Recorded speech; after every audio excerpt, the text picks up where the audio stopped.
Wise news, খবরের সত্যাসত্য 24 ঘন্টা। বাংলার মুখ্যমন্ত্রী মমতা বন্দ্যোপাধ্যায়ের নামে কুরুচিকর মন্তব্য করে এবার বিপাকে পড়লেন তমলুক বিজেপি প্রার্থী অভিজিৎ গঙ্গোপাধ্যায়। সম্প্রতি এই প্রাক্তন বিচারপতি নির্বাচনী প্রচার সভা থেকে তৃণমূল সুপ্রিমো মমতা বন্দ্যোপাধ্যায়কে কুরুচিকর মন্তব্য করেছিলেন। বিজেপি প্রার্থীর করা সেই মন্তব্যের পরিপ্রেক্ষিতে তার বিরুদ্ধে কমিশনের অভিযোগ জানিয়েছিল তৃণমূল কংগ্রেস।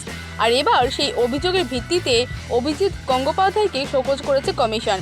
এদিন বিজেপি প্রার্থীকে চিঠি দিয়ে জানানো হয়েছে তার করা সংশ্লিষ্ট মন্তব্য ছিল শালীনতার সীমা লঙ্ঘনকারী এবং কুরুচিকর।